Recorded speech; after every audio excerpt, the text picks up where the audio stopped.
Prescripcionenfermera.com. Tema 2. Farmacocinética. Mecanismos de absorción.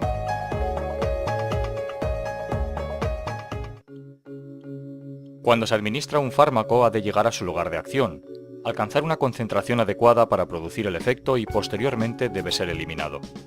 Para ello ha de sufrir una serie de procesos que, de forma general, incluyen la absorción, distribución, el metabolismo y la excreción. Todos estos procesos ocurren simultáneamente, es decir, podemos tener fármaco absorbiéndose y a la vez fármaco distribuyéndose, metabolizándose o excretándose. La farmacocinética es la parte de la farmacología que se dedica a estudiar estos procesos. Absorción. La absorción estudia la entrada de los fármacos en el organismo desde el lugar donde se administran. Se entiende por absorción el paso a través de las membranas celulares. Este paso dependerá de factores como la liposolubilidad o el grado de ionización, además de otros factores como las características de preparación farmacéutica, el lugar de absorción y los fenómenos de eliminación presistémica, como por ejemplo el primer paso hepático, que provocan que una parte del fármaco sea destruido antes de llegar a la circulación sistémica. Así, por lo general, los fármacos liposolubles de peso molecular pequeño y que se encuentran no ionizados tendrán mayor facilidad para atravesar las membranas biológicas. Los fármacos pueden atravesar las membranas biológicas por varios mecanismos. Los más importantes son difusión pasiva, difusión a través de poros o filtración, transporte mediado por transportadores o transporte activo, endocitosis, exocitosis, otros sistemas. A continuación describiremos cada uno de ellos. Difusión pasiva. Es el medio utilizado por la mayoría de los fármacos. El fármaco pasa a la membrana por disolución en la bicapa lipídica.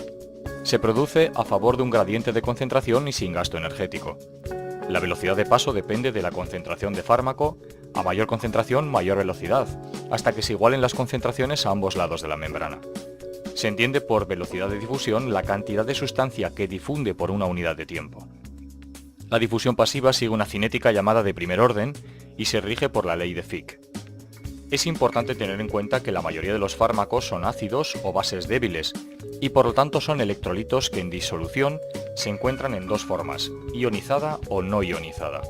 La fracción ionizada es hidrosoluble, mientras que la no ionizada es liposoluble, y por lo tanto es la única que tiene facilidad para atravesar la membrana.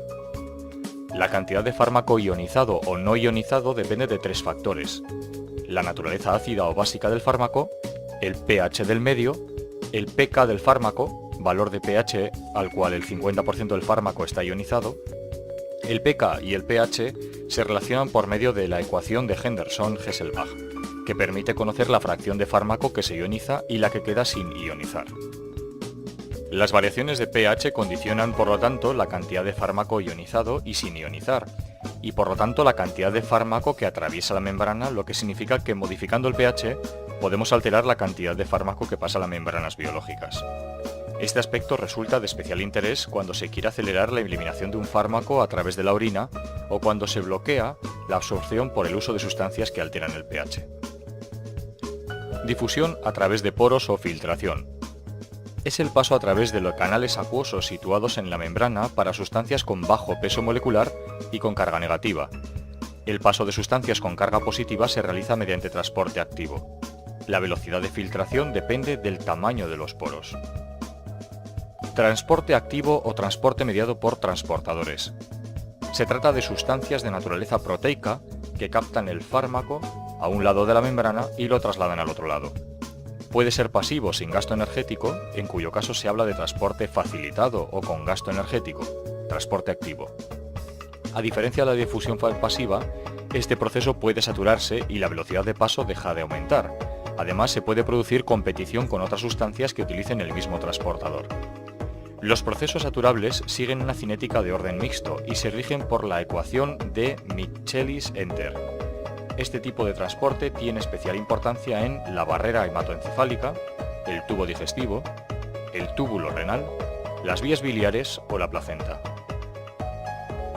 Endocitosis y exocitosis. Son mecanismos que permiten a las macromoléculas y partículas entrar en la célula o ser eliminadas de ella respectivamente. implican la rotura de la membrana celular. En la endocitosis se forma una invaginación que posteriormente se cierra, dando lugar a una vacuola que es liberada al citoplasma. Se plantea esta vía como opción para liberación de fármacos de forma selectiva en el interior celular. La exocitosis es el proceso contrario en el que la membrana se abre para permitir la salida de componentes celulares. Es el mecanismo por el que se liberan muchos neurotransmisores y hormonas. Otros sistemas incluyen la utilización de ionomorfos o liposomas. Tienen menor importancia cuantitativa que los anteriores. Entre los factores que alteran la absorción encontramos factores fisiológicos como la edad, el embarazo o la presencia de alimentos, factores patológicos como enfermedades que cursan con diarrea, vómitos o alteraciones de la absorción, y factores iatrogénicos debidos a interacciones o incorrecta administración de los preparados. La biodisponibilidad de un fármaco corresponde a la cantidad de un fármaco que accede a la circulación sistémica y que se encuentra, por tanto, en condiciones de producir el efecto. La biodisponibilidad de un fármaco tiene mayor interés clínico que la propia absorción, y es habitual referirse a la absorción de un fármaco cuando realmente estamos describiendo su biodisponibilidad. La biodisponibilidad solo tiene en cuenta la concentración en sangre, pero no el tiempo que tarda en alcanzarse. Para hablar de la concentración, según el tiempo en que se alcanza, se utiliza el término bioequivalencia. Dos fármacos, por tanto, serán bioequivalentes si alcanzan la misma concentración en sangre en el mismo tiempo o en un intervalo cercano. Para la mayoría de los fármacos, sus efectos guardan estrecha relación con sus niveles plasmáticos, y hablamos de concentración mínima eficaz, CME, para referirnos a la concentración necesaria para producir el efecto, y concentración mínima tóxica, CMT, entendida como aquella que si se supera origina efectos tóxicos.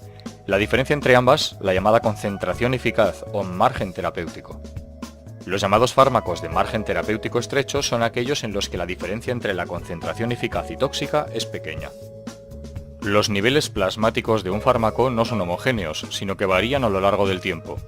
Así se obtiene la curva de niveles plasmáticos que refleja la concentración del fármaco en sangre en función del tiempo transcurrido. En una administración por vía oral, la curva de niveles plasmáticos tendrá una forma similar a la del gráfico. En esta podemos distinguir varios parámetros importantes. La concentración mínima tóxica, CMT. Concentración mínima eficaz, CME.